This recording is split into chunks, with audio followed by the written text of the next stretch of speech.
In half a century of trying to help prevent wars, there's one question that never leaves me.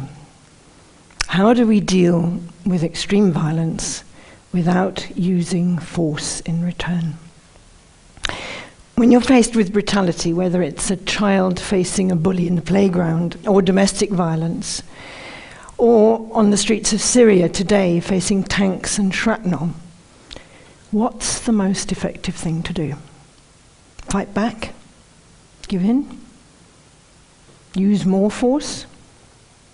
This question, how do I deal with the bully without becoming a thug in return, has been with me ever since I was a child. I remember I was about 13, glued to a grainy black and white television in my parents' living room as Soviet tanks rolled into Budapest. And kids not much older than me were throwing themselves at the tanks and getting mown down. And I rushed upstairs and started packing my suitcase, and my mother came up and said, "What on earth are you doing?" And I said, "I'm going to Budapest." And she said, "What on earth for?" And I said, "Kids are getting killed there. There's something terrible happening." And she said, "Don't be so silly." And I started to cry. And she got it. She said, "Okay, I see it's serious. You're much too young to help. You need training. I'll help you, but just unpack your suitcase." And so I got some training and went and worked in Africa during most of my 20s. But I realized that what I really needed to know I couldn't get from training courses. I wanted to understand how violence, how oppression works. And what I've discovered since is this. Bullies use violence in 3 ways. They use political violence to intimidate, physical violence to terrorize, and mental or emotional violence to undermine. And only very rarely, in very few cases, does it work to use more violence. Nelson Mandela went to jail believing in violence. And 27 years later, he and his colleagues had slowly and carefully honed the skills, the incredible skills that they needed to turn one of the most vicious governments the world has known into a democracy. And they did it in a total devotion to non-violence. They realized that using force against force doesn't work. So what does work? Over time, I've collected about half a dozen methods that do work. Of course, there are many more that do work and that are effective. And the first is that the change that has to take place here, inside me.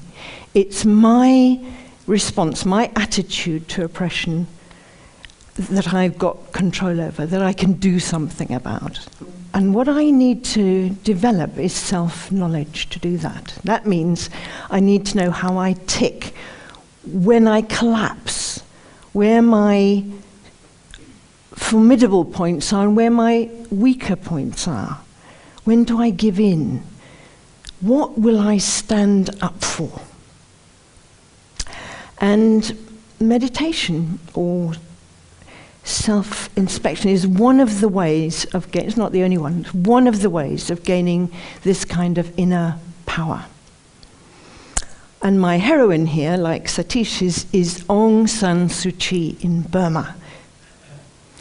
She was leading a group of students on a protest in the streets of Rangoon. They came around a corner faced with a row of machine guns. And she realized straight away that the soldiers, with their fingers shaking on the triggers, were more scared than the student protesters behind her. But she told the students to sit down. And she walked forward with such calm and such clarity and such total lack of fear that she could walk right up to the first gun put her hand on it and lower it. And no one got killed. So that's what the mastery of fear can do. Not only faced with machine guns, but if you meet a knife fight in the street. That we have to practice. So what about our fear? I have a little mantra. My fear grows fat on the energy I feed it. And if it grows very big, it probably happens. So we all know the 3 o'clock in the morning syndrome, when something you've been worrying about wakes you up. I see a lot of people. And for an hour, you toss and turn, and it gets worse and worse, and by 4 o'clock, you're pinned to the pillow by a monster this big. The only thing to do is to get up, make a cup of tea, and sit down with the fear like a child beside you. You're the adult. The fear is the child. And you talk to the fear and you ask it what it wants, what it needs. How can this be made better? How can the child feel stronger? And you make a plan and you say, okay, now we're going back to sleep. 7:30, we're getting up, and that's what we're going to do. I had one of these 3 a.m. episodes on Sunday, paralyzed with fear at coming to talk to you. So I did the thing. I got up, made the cup of tea, sat down with it, did it all, and I'm here. Still partly paralyzed, but I'm here. So that's fear. What about anger? Wherever there's injustice, there's anger. But anger is like gasoline, and if you spray it around and somebody lights a match, you've got an inferno. But anger as an engine, in an engine, is powerful. If we can put our anger inside an engine, it can drive us forward, it can get us through the dreadful moments, and it can give us real inner power. And I learned this in my work with nuclear weapon policymakers, because at the beginning I was so outraged at the dangers they were exposing us to that I just wanted to argue and blame and make them wrong. Totally ineffective. In order to develop a dialogue for change, we have to deal with our anger. It's okay to be angry with the thing, the nuclear weapons in this case, but it is hopeless to be angry with the people. They are human beings just like us. They're doing what they think is best, and that's the basis on which we have to talk with them. So that's the third one, anger. And it brings me to the crux of what's going on, or what I perceive is going on in the world today, which is that last century was top-down power. It was still governments telling people what to do. This century there's a shift. It's bottom-up or grassroots power. It's like mushrooms coming through concrete. It's people joining up with people, as Bundy just said, miles away to bring about change. And Peace Direct spotted quite early on that local people in areas of very hot conflict know what to do. They know best what to do. So Peace Direct gets behind them to do that. And the kind of thing they're doing is demobilizing militias, rebuilding economies, resettling refugees, even liberating child soldiers. And they have to risk their lives almost every day to do this. And what they realized is that using violence in the situations they operate in is not only less humane, but it's less effective than using methods that connect people with people, that rebuild. And I think that the US military is finally beginning to get this. Up to now, their counter-terrorism policy has been to kill insurgents at almost any cost.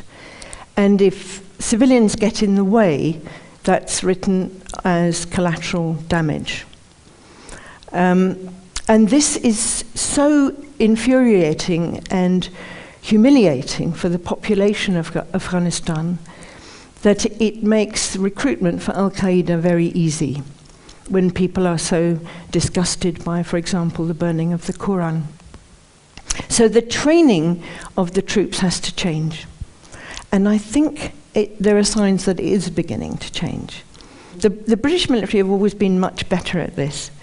But there's one magnificent example for them to take their cue from, and that's a brilliant US Lieutenant Colonel called Chris Hughes. And he was leading his men down the streets of Najaf in Iraq, actually. And suddenly, people were pouring out of the houses on either side of the road, screaming, yelling, furiously angry, and surrounded these very young troops who were completely terrified, didn't know what was going on, couldn't speak Arabic. And Chris Hughes strode into the middle of the throng with his weapon above his head, pointing at the ground, and he said, "Kneel." And these huge soldiers with their backpacks and their body armor wobbled to the ground. And complete silence fell. And after about 2 minutes, everybody moved aside and went home. Now, that to me is wisdom in action. In the moment, that's what he did. And it's happening everywhere now. You don't believe me? Have you asked yourselves why and how so many dictatorships have collapsed over the last 30 years? Dictatorships in Czechoslovakia, East Germany, Estonia, Latvia, Lithuania, Mali, Madagascar, Poland, the Philippines, Serbia, Slovenia, I could go on, and now Tunisia and Egypt. And this hasn't just happened, you know. A lot of it is due to a book written by an 80-year-old man in Boston, Gene Sharp. He wrote a book called From Dictatorship to Democracy with 81 methodologies for nonviolent resistance. And it's been translated into 26 languages, it's flown around the world, and it's being used by young people and older people everywhere. Because it works, it's effective. So this is what gives me hope. Not just hope, this is what makes me feel very positive right now. Because finally, human beings are getting it. We're getting practical, doable methodologies to answer my question. How do we deal with a bully without becoming a thug? We're using the kind of skills that I've outlined. Inner power, development of inner power through self-knowledge. Recognizing and working with our fear. Using anger as a fuel. Cooperating with others. Banding together with others. Courage. And most importantly, commitment to active non-violence. Now, I don't just believe in non-violence. I don't have to believe in it. I see evidence everywhere of how it works. And I see that we, ordinary people, can do what Aung San Suu Kyi and Gandhi and Mandela did. We can bring to an end the bloodiest century that humanity has ever known.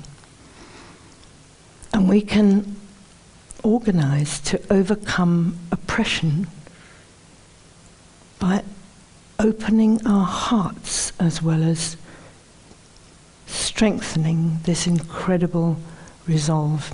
And this open-heartedness is exactly what I've experienced in the entire organisation of this gathering since I got here yesterday. Thank you.